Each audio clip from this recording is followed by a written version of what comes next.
അടൂർ പ്രകാശ് ഇന്ന് special investigation team, അതായത് ശബരിമല സ്വർണ്ണക്കൊള്ളയുമായി ബന്ധപ്പെട്ടുള്ള സ്പെഷ്യൽ ഇൻവെസ്റ്റിഗേഷൻ ടീം ചോദ്യം ചെയ്യാൻ വിളിപ്പിച്ചിരുന്നു എന്ന് നമുക്കറിയാം.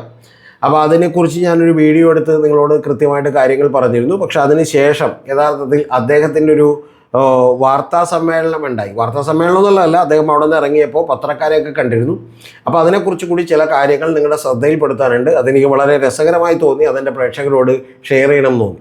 അതിൽ ഏറ്റവും പ്രധാനപ്പെട്ട കാര്യം എന്ന് പറയുന്നത്, അദ്ദേഹം പറയുന്നത് ഒന്ന്, അദ്ദേഹത്തെ ചോദ്യം ചെയ്യാൻ വേണ്ടി വിളിപ്പിച്ചതല്ല എന്നുള്ളതാണ്. എന്ന് പറഞ്ഞാൽ അദ്ദേഹത്തിന് ഒരു നോട്ടീസ് ഒന്നും തന്നിട്ടില്ല എന്നാണ് അദ്ദേഹം പറയുന്നത്. നേരത്തെ അദ്ദേഹം നമ്മളോട് പറഞ്ഞത് നിങ്ങൾക്ക് ഓർമ്മയുണ്ടാവുമല്ലോ, ചോദ്യം ചെയ്യാൻ അവർ വിളിപ്പിച്ചാൽ അവർ ഏറ്റവും ആദ്യം അത് മാധ്യമങ്ങളെ പത്രസമ്മേളനം വിളിച്ച് അറിയിക്കും. അറിയിച്ചതിന് ശേഷം അവിടെ പോകും. അവിടെ പോയി കാര്യങ്ങളെല്ലാം വിശദമായി പറയും. ആ പറഞ്ഞതിന് ശേഷം അദ്ദേഹം അവിടെ പറഞ്ഞ കാര്യങ്ങളെല്ലാം തന്നെ വന്ന് പുറത്തു വന്ന് പറയും എന്നാണ് അദ്ദേഹം വലിയ അഭിമാനത്തോടെ, അല്ലെങ്കിൽ ഈ പറഞ്ഞ പോലെ അല്പം അഹങ്കാരത്തോടെ അദ്ദേഹം കൃത്യമായിട്ട് പറഞ്ഞത്. എന്ന് പറഞ്ഞാൽ വലിയ ആത്മവിശ്വാസത്തോടെ പറഞ്ഞത്. പക്ഷെ അതൊന്നും ഇന്ന് കണ്ടില്ല. അദ്ദേഹം യഥാർത്ഥത്തിൽ അവിടെ പോയി. അവിടെ പോയതിന് ശേഷം അദ്ദേഹം ഇറങ്ങിക്കഴിഞ്ഞപ്പോൾ 2.5 മണിക്കൂർ ചോദ്യം ചെയ്യലിന് ശേഷം ഇറങ്ങിക്കഴിഞ്ഞപ്പോൾ അദ്ദേഹം പറയുന്നത് ഒന്നും നോട്ടീസ് കിട്ടിയിട്ടില്ല. രണ്ടാമത്തെ അദ്ദേഹത്തോട് ചില ഉദ്യോഗസ്ഥർ പറഞ്ഞു, പുറകിലൂടെ വഴിയുണ്ട്, വേണമെങ്കിൽ അതുവഴി പോകാമെന്ന് പറഞ്ഞപ്പോൾ ധീരനായിട്ടുള്ള അടൂർ പ്രകാശ് അതിന് തയ്യാറായില്ല.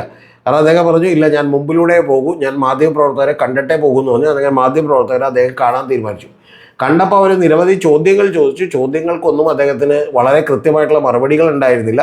അദ്ദേഹം നേരത്തെ നമ്മളോട് പറഞ്ഞ കാര്യങ്ങൾ തന്നെ പറഞ്ഞു. പക്ഷേ 2.5 മണിക്കൂർ കൃത്യമായിട്ട് അവരുടെ ചോദ്യം എന്തായിരുന്നു, ഉത്തരം എന്തായിരുന്നു എന്നൊക്കെ അദ്ദേഹം പറയുമെന്നാണ് പറഞ്ഞിരുന്നത്. പക്ഷേ അതൊന്നും അദ്ദേഹം പറഞ്ഞില്ല. അതൊന്നും ഇനി സാധിക്കുന്ന കാര്യമല്ല, പോട്ടെ. കാരണം 2.5 മണിക്കൂറുള്ള ചോദ്യോത്തര സെഷൻ മുഴുവൻ ഇവിടെ ചെന്ന് റിപ്പീറ്റ് ചെയ്യുക എന്നുള്ളത് ബുദ്ധിമുട്ടുള്ള കാര്യമാണല്ലോ. അപ്പോൾ അദ്ദേഹം പറഞ്ഞു, ഈ പറയുന്ന വലിയ ചോദ്യങ്ങൾ, ഈ ഉണ്ണികൃഷ്ണൻ പോറ്റിയുമായിട്ട് എന്തായിരുന്നു ബന്ധം, എന്തായിരുന്നു കാരണം എന്നുള്ളതൊന്നും പറഞ്ഞില്ല. പക്ഷേ ഇതൊക്കെ അറിയുമായിരുന്നെങ്കിൽ ഞാൻ നേരത്തെ പറഞ്ഞ പോലെ അദ്ദേഹത്തിന് ആ പാട്ടെങ്കിലും പാടാതിരിക്കായിരുന്നു. അതവിടെ നിൽക്കട്ടെ, പാർലമെൻറ്റിന് മുമ്പിൽ വെച്ച് അതവിടെ നിൽക്കട്ടെ. അപ്പോൾ അതിനുശേഷം ഇദ്ദേഹം വീണ്ടും ചോദ്യങ്ങൾ ചോദിച്ചപ്പോൾ ഇദ്ദേഹം യഥാർത്ഥത്തിൽ ഒരു ചാനലിനെ ഭീഷണിപ്പെടുത്തുന്ന രംഗമാണ് നമ്മൾ കണ്ടത്. അത് നിങ്ങൾക്കറിയാമല്ലോ, റിപ്പോർട്ടർ ചാനലിൽ ഇദ്ദേഹം ഉടനെ തന്നെ ഈ മരംമുറി ചാനൽ എന്ന് വിളിച്ചുകൊണ്ട് മരംമുറി ചാനലിൻ്റെ കാര്യം മരംമുറി ചാനലിനെതിരെ രൂക്ഷമായിട്ട് പ്രതികരിച്ചു. ആ പ്രതികരിച്ചത് കൂടാതെ അദ്ദേഹം പറഞ്ഞ ഏറ്റവും പ്രധാനപ്പെട്ട ഒരു കാര്യം, അത് മറ്റ് UDF നേതാക്കന്മാർ കൂടി വലിയ ബാധ്യത ഉണ്ടാകും, അവർ മറുപടി പറയേണ്ടി വരും. അതിൻ്റെ പ്രധാനപ്പെട്ട കാര്യം എന്ന് പറയുന്നത്, അടുത്ത 2-3 മാസങ്ങൾ കൂടി കഴിയുമ്പോൾ ഞങ്ങൾ അധികാരത്തിൽ വരും എന്നാണ് പറഞ്ഞേക്കുന്നത്. അതായത് UDF അധികാരത്തിൽ വരും. അങ്ങനെ UDF അധികാരത്തിൽ വരുമെന്ന് തന്നെ പ്രതീക്ഷിച്ചോട്ടെ, അല്ലെങ്കിൽ ഇരുന്നോട്ടെ, നമുക്ക് കുഴപ്പമില്ല. പക്ഷേ അങ്ങനെ UDF അധികാരത്തിൽ വരുമ്പോൾ ഞങ്ങൾ എന്ത് ചെയ്യും, ഈ പറയുന്ന മരംമുറി ചാനലിനെ കുറിച്ചും ബാക്കിയുള്ളവരെ കുറിച്ചും അന്വേഷണം നടത്തും എന്നാണ് അദ്ദേഹം പറഞ്ഞേക്കുന്നത്. എന്ന് പറഞ്ഞാൽ അതിൻ്റെ അർത്ഥം എന്താണ്? ഞങ്ങൾ ഈ അധികാരത്തിലേക്ക് വന്നാൽ ഞങ്ങൾ ഒരു പ്രതികാര മനോഭാവത്തോടു കൂടി നിങ്ങളോട് പെരുമാറുമെന്നാണ്.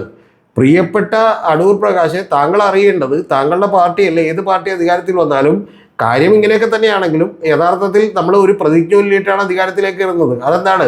ഒരു മന്ത്രി മുഖ്യമന്ത്രിയായി, മന്ത്രിമാരായി സത്യപ്രതിജ്ഞ ചെയ്യുമ്പോൾ നമ്മൾ യാതൊരു വിധത്തിലുള്ള താല്പര്യമോ ഫേവറോ അല്ലെങ്കിൽ അനിഷ്ടമോ ഇഷ്ടമോ ഒന്നും കൂടാതെ വളരെ സത്യസന്ധമായി നീതിയുക്തമായി നമ്മൾ നമ്മുടെ ജോലി ചെയ്യുമെന്ന് പറഞ്ഞുകൊണ്ടാണ് കയറുന്നത്.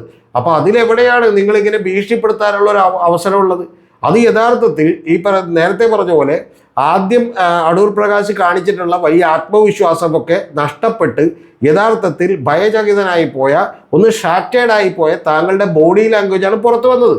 എനിക്ക് താങ്കളോട് ഇഷ്ടമുള്ള ഒരാളാണ്, ഞാൻ താങ്കളോട് സംസാരിച്ചിട്ടുള്ള ഒരാളാണ്. പക്ഷെ താങ്കൾ ഒരിക്കലും ഈ നിലവാരത്തിലേക്ക് താഴരുത് എന്നുള്ളതാണ് എനിക്ക് പറയാനുള്ളത്. താങ്കൾ കുറച്ചുകൂടി ഒരു ഡിപ്ലോമാസിയും നയതന്ത്രജ്ഞതയും ഒക്കെ കാണിക്കണം. ഏറ്റവും കുറഞ്ഞ പക്ഷേ ഇത് പുറത്തെങ്കിലും പറയാതിരിക്കണമല്ലോ.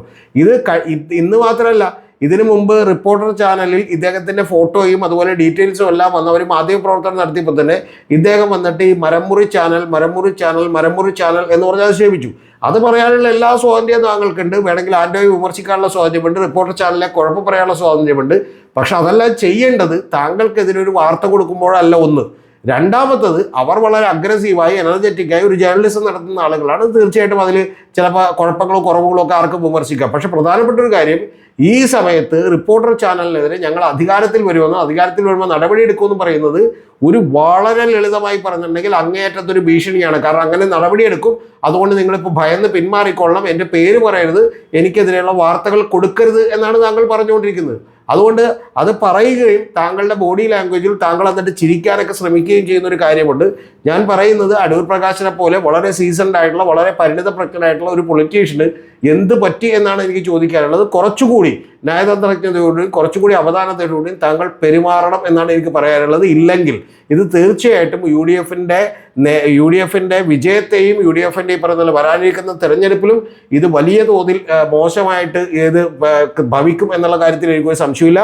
ഞാൻ കഴിഞ്ഞ വീഡിയോയിൽ പറഞ്ഞതുപോലെ ഇദ്ദേഹം തദ്ദേശ സ്വയംഭരണ തെരഞ്ഞെടുപ്പിൻ്റെ അന്ന് വളരെ കൃത്യമായി വോട്ട് എടുപ്പ് കഴിഞ്ഞ് ഇറങ്ങിയപ്പോൾ തന്നെ ഇദ്ദേഹം ദിലീപിനെ ന്യായീകരിക്കുകയും ഗവൺമെൻറ് വേറെ പണിയില്ലാത്തതുകൊണ്ടാണ് അതിജീവിതയ്ക്ക് വേണ്ടി അപ്പീൽ പോവുകയും ചെയ്യുന്നു എന്ന് പറയുന്ന പരാമർശം പറഞ്ഞത് നിങ്ങൾ ഓർമ്മയുണ്ടാവും. യഥാർത്ഥത്തിൽ അടൂർ പ്രകാശിനെ പോലൊരാൾ യു ഡി എഫിൻ്റെ കൺവീനർ സ്ഥാനത്തേക്ക് എത്തിയതിന് ശേഷം യു ഡി എഫിനെ വിജയിപ്പിക്കാനല്ല, പകരം ഒരു ബാധ്യതയായി തീരുന്ന കാര്യം എന്താണ് എന്ന് അങ്ങ് പരിശോധിക്കുകയും അങ്ങ് അതിൻ്റെ പുറത്ത് തിരുത്തൽ നടപടികൾ എടുക്കുകയും വേണം. എന്നെപ്പോലൊരാളൊന്നും ഉപദേശിക്കേണ്ടതല്ല. താങ്കൾക്ക് വളരെ വലിയ അനുഭവജ്ഞാനമുണ്ട് എന്നുള്ളത് എനിക്കറിയാം. അത് ഇതിൽ മാത്രമല്ല, ഒരു ബിസിനസ് കുടുംബം എന്നുള്ള നിലയിലും ഒരു അബ്കാരി കുടുംബം എന്നുള്ള നിലയിലും വലിയ ഹോട്ടലുകൾ നടത്തുന്ന ആളുകൾ എന്ന നിലയിലും ഒക്കെ വലിയ തോതിലുള്ള അനുഭവജ്ഞാനമുണ്ട്. താങ്കൾ എവിടെ നിന്നാലും വോട്ട് ക്യാൻവാസ് ചെയ്യാൻ കഴിയുന്ന ഒരാളാണ്. ഇപ്പോൾ ആറ്റിങ്ങലിൽ തന്നെ നിന്ന് ജയിച്ചത് താങ്കളായതുകൊണ്ടാണ് അവിടെ നിന്ന് ജയിച്ചത്. പക്ഷേ അങ്ങനെ താങ്കൾ ജയിച്ചതിന് ശേഷം താങ്കൾക്ക് വേണ്ടി പരിശ്രമിച്ച കോൺഗ്രസ് പ്രസ്ഥാനം ഈ പറഞ്ഞ 10 കൊല്ലമായിട്ട് ഇപ്പോൾ അധികാരത്തിലില്ലാതിരിക്കുകയാണ്. അപ്പോൾ അടുത്ത തവണയെങ്കിലും അധികാരത്തിൽ വരാൻ അവർ കിണഞ്ഞ് പരിശ്രമിക്കുന്നതിനിടെ ഇത്തരത്തിലുള്ള ബോഡി ലാംഗ്വേജും ഇത്തരത്തിലുള്ള കൈവിട്ട സംഭാഷണങ്ങളുമായി ഇറങ്ങരുത് എന്നുള്ളതാണ് എനിക്ക് വ്യക്തവും കൃത്യവുമായി താങ്കളോട് പറയാനുള്ളത്. ഇനി താങ്കൾ അത് ചെയ്തില്ലെങ്കിൽ യു ഡി എഫിലെ മറ്റ് നേതാക്കന്മാർ കൂടി അടിയന്തരമായി ഇത് ഇടപെടേണ്ട വിഷയമാണ് എന്നുള്ളതാണ് എനിക്ക് പറഞ്ഞു വെക്കാനുള്ളത്.